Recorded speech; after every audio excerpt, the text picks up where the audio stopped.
नमस्कार बच्चों, मैं पूजा शर्मा लियाल पब्लिक स्कूल से कक्षा 1 में आप सभी का स्वागत करती हूँ।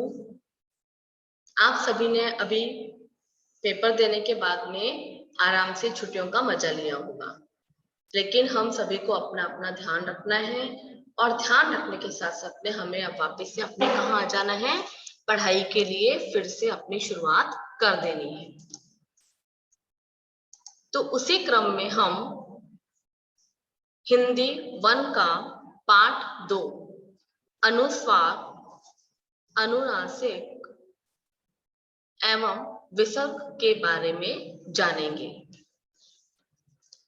सबसे पहले जो हमारा पाठ का शुरुआत है वो अनुस्वार से की जा रही है। अभी तक हमने सारी मात्राओं के बारे में सीखा था, जिसमें हमने स्वर और व्यंजन, हमने क्या सीखे थे? स्वर और व्यंजन सीखे थे, जिनमें हमने स्वर में जितने भी मात्राएं होती हैं उनके बारे में हमने पहले पाठ में पढ़ा था। लेकिन अब हमें क्या सीखना है? अनुस्वार, अनुनासिक एवं विसर्ग। इनकी जानकारी के लिए सबसे पहले देखें, हमें अ शब्द दिया हुआ है। क्या दिया हुआ है? अ के ऊपर जो ये छोटा सा बिंदु लगा हुआ है इसे कहते हैं अंग। इसके अंदर एक छोटी सी आधे न की ध्वनि होती है। जब भी हम अनुस्वार का उच्चारण करते हैं तो किसी भी वर्ण के ऊपर न की ध्वनि आती है और उसे हम नाक के द्वारा बोलते हैं। इसमें क्या होता है? सिर्फ नाक के द्वारा हमें बोला जाता है। तो यही अनुस्वार की पहचान होती है। अ के ऊपर न, अर्थात इसे हम कैसे बोलेंगे? अंग। कैसे बोलेंगे? अंग। नीचे कुछ शब्द दिए हुए हैं और उनके चित्र भी दिए हुए हैं। उन चित्रों को देखेंगे और साथ में इन शब्दों को भी पढ़ेंगे। देखो 1, 2, 3 ये शब्द, ये क्या दिए हुए हैं? कुछ अंक दिए हुए हैं। क्या बोलते हैं इनको हम? अंक। फिर दूसरा देखें, इसे हम क्या बोलते हैं? अंगूर। क्या होता है? अंगूर। यानी अ के ऊपर जो अनुस्वार है, अंगूर तो हम बोलते हैं, लेकिन हमें नहीं पता ये क्यों बोल रहे हैं, क्योंकि यहाँ पर अनुस्वार की ध्वनि है। आगे चलें। ये एक छोटा सा पक्षी है, उसके क्या है? पंख। क्या है उसके? पंख। हम इसको बिना अनुस्वार के पढ़ेंगे तो क्या पढ़ेंगे? देखो प ख, प ख। नहीं, अब हम अनुस्वार लगाएंगे तो क्या पढ़ेंगे इसको? पंख। फिर देखें पतंग। हम पतंग उड़ाते हैं तो उसे हम क्या बोलते हैं? अनुस्वार लगाकर। अगर हम अनुस्वार नहीं लगाएंगे तो क्या पढ़ेंगे? प त ग। नहीं, हमें क्या बोलना है? पतंग। मेरे साथ साथ में आपको बोलते भी जाना है ताकि आपको इसका अभ्यास हो जाए। आगे देखें, संत, कंस, हंस, वंश, शंख। एक बार इनको हम बिना अनुस्वार के बोलेंगे। जो नीचे वाली लाइन है इसको बिना अनुस्वार के बोलेंगे और फिर अनुस्वार के साथ बोलेंगे। आपको इनका अंतर पता लग जाएगा। लका, शका। नहीं, हमें क्या बोलना है? लंका, शंका। अब देखो चंदा, गंगा, ठंडा। हम पानी पीते हैं, ठंडा। आगे देखो जंगल, पतंग, भुजंग, कंचन, शंकर। हम ऐसे कई शब्द बोलते हैं लेकिन हमें उनका अंतर नहीं पता लगता कि हमने यहाँ पर क्या लगाया है या क्या नहीं। लेकिन अभी हम इस पाठ के द्वारा जान पाएंगे कि हमें अनुस्वार का प्रयोग कहाँ करना होता है। अब इस छोटी सी लाइन को पढ़ूंगी, देखेंगे जरा। करें हम देश का वंदन, जिसकी माटी है चंदन। ये हमें समझ में आ रहा है। अगर हम इसको बिना अनुस्वार के पढ़ेंगे तो कैसा लगेगा? देखो, करे हम देश का वदन, नहीं अच्छा लग रहा? चदन नहीं, हम इसको कैसे पढ़ेंगे? करें हम देश का वंदन, जिसकी माटी है चंदन।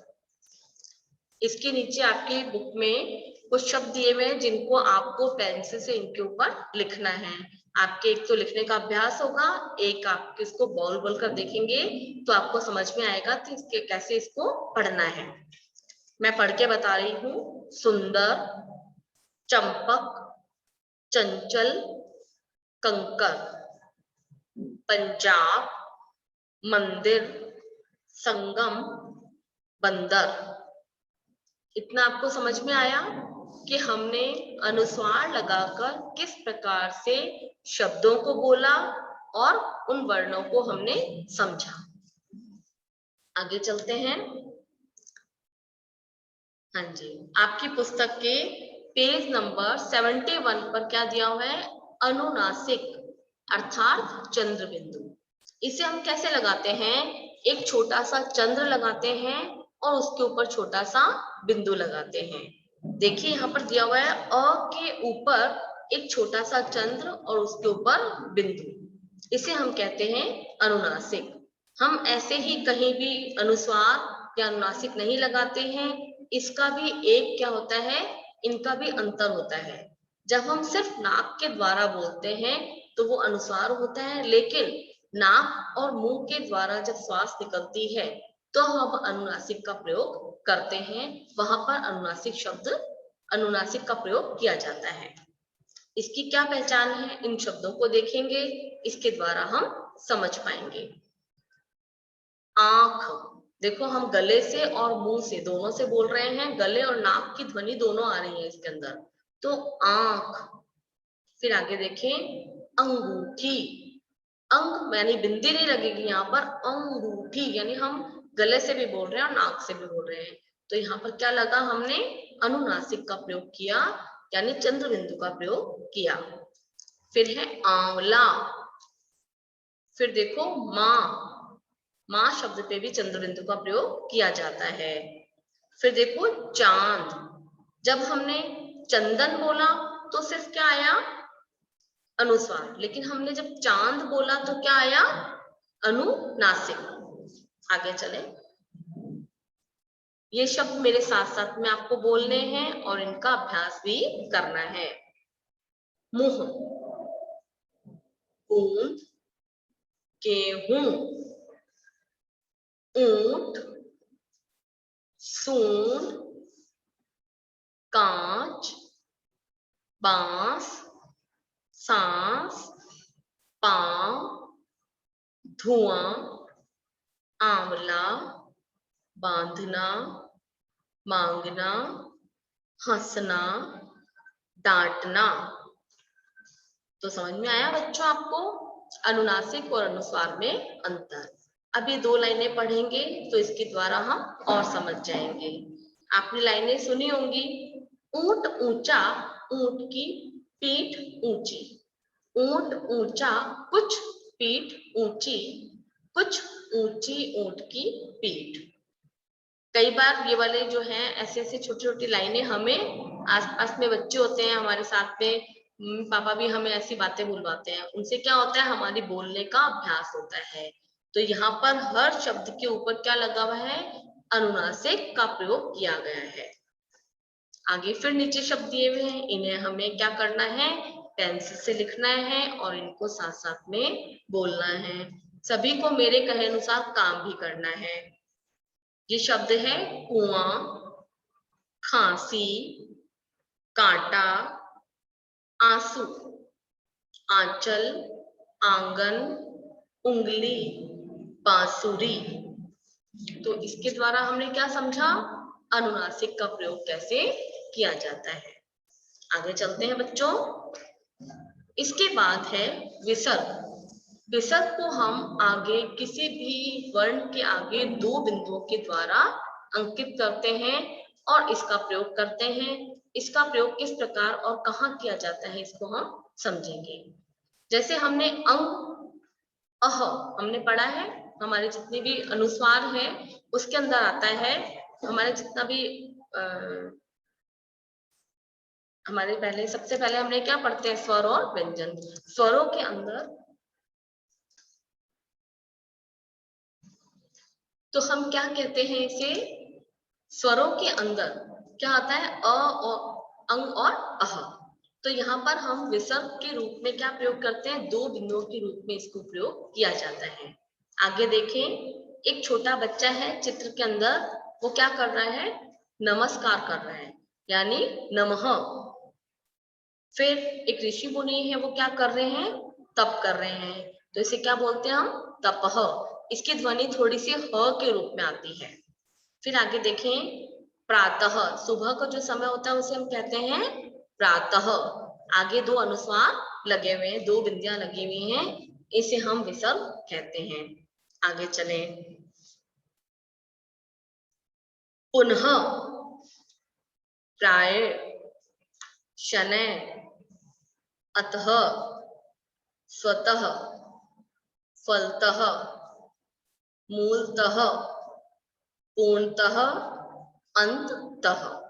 अर्थात हमारे बोलने में आपको सुनाई दे रहा है मैं कैसे बोल रही हूँ, मेरे साथ साथ में आपने भी बोलने का अभ्यास करना है। ठीक है, आगे फिर देखें, प्रातः उठकर नमः कहो, अच्छी बातें पुनः कहो। शब्दों को देखें, इन्हें हम शब्दों को क्या करना है, पेंसिल से लिखना है और बोलना भी है। बोलने के द्वारा हमारा अभ्यास जरूर होता है।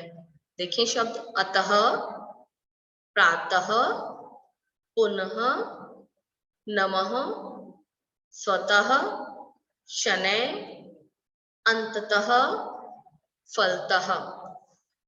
समझे बच्चों? मुझे लगता है कि आप सबको आज समझ में आया होगा कि हमें किस प्रकार से अनुस्वार, अनुनासिक और विसर्ग का प्रयोग करना है। इसके अंतर को भी आप अच्छे से समझ पाए होंगे। इसके बाद देखें, एक छोटी सी कविता है, इसको मैं आपको बोलकर बताऊंगी, आप सबको भी इसको बोलकर देखना है। मक्खी, गूंगू गूंगू मक्खी बोली, मेले में मैं जाऊंगी, चाट मसाला गोल गप्पे, भेल पूरी खाऊंगी। चू चू चू चू चिड़िया बोली, तेरे मैं तेरे संग आऊंगी, आलू टिक्कियां गोभी भजिया, मकई दाना खाऊंगी। मैं बच्चे बोली, मैं तेरे संग आऊंगी, मोटर गाड़ी गुड़िया पारी, प्यारी आइस गोला खाऊंगी। तो इसके अंदर क्या बताया हुआ है हमें, कितने सारे, देखो एक तो अनुस्वार और अनुनासिक का प्रयोग किया गया है। अनुनासिक का प्रयोग कहाँ किया गया है, जितने भी वर्ड लिखे हुए हैं चंद्र बिंदु वाले, खाऊंगी, आऊंगी, खाऊंगी, फिर है चूचू चूचू, गूंगू गूंगू।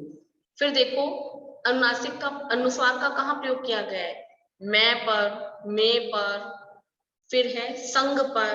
तो इन सब जगह पर क्या प्रयोग किया गया है, अनुस्वार का।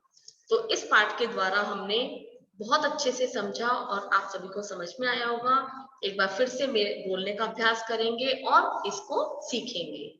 ओके बेटा, गुड बाय।